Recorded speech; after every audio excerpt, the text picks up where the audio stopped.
Isa dapat sa pinakaligtas na lugar ngayon sa lungsod ng Marawi ang kanilang provincial capital. Pero tama pa bang tawagin itong safe zone kung ilang beses nang may tinamaan doon ng ligaw na bala? Nakatutok live si June Veneracion. June?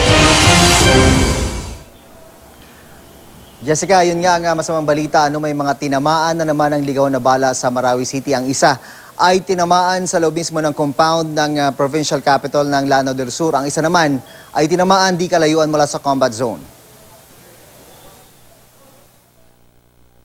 Nakatayo lang ang lalaking ito sa harap ng Kapitolyo ng Lanao del Sur nang bigla na lang siyang napahawak sa kanyang hita. Tinamaan na pala siya ng ligaw na bala. Napatakbo tuloy ang isang matandang babae sa takot na baka matamaan din.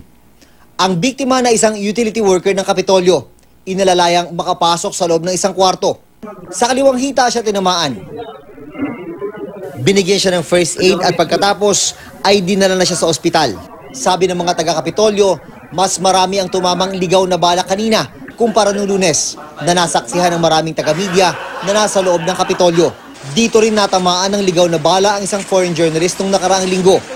Sabi ng militar, mga ligaw na bala mula sa Maute Group ang tumatama sa Kapitolyo. Paharap daw kasi sa Kapitolyo ang pwesto ng mga Maute na nakikipaglaban sa mga tropa ng pamahalaan, mga 3 kilometro ang layo. May isang pulis din na tinamaan ng ligaw na bala di kalayuan sa combat zone. Nadaplisan siya sa puwet.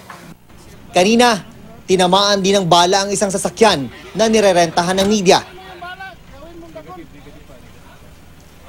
Jessica, dahil nga rito sa mga dumadaming insidente ng mga tinatamaan ng ligaw na bala, ay mukhang hindi na pwede sigurong ituring na pinakaligtas na lugar sa Marawi City, itong kanilang provincial capital ng Lanao del Sur.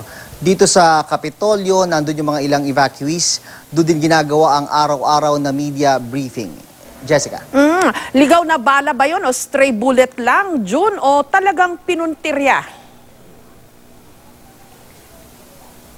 Alam mo, sa mga nakalipas na insidente ng mga stray bullet cases, Jessica, natanong din natin yan, baka naman talagang meron ng intensyon na patamaan talaga itong Kapitolyo. Pero sinasabi ng militar, talagang nagkataon lang daw na stray bullet talaga yan dahil nasa line of sight daw ng Maute Group yung Kapitolyo. Meaning, ang mga Maute ay nakaharap sa Kapitolyo, ang kaharap naman ng mga Maute ay mga tropa ng pamahalaan. Kaya pag nagkakaputukan, yung bala daw mula sa Maute Group ay napupunta sa direksyon ng Kapitolyo. Jessica.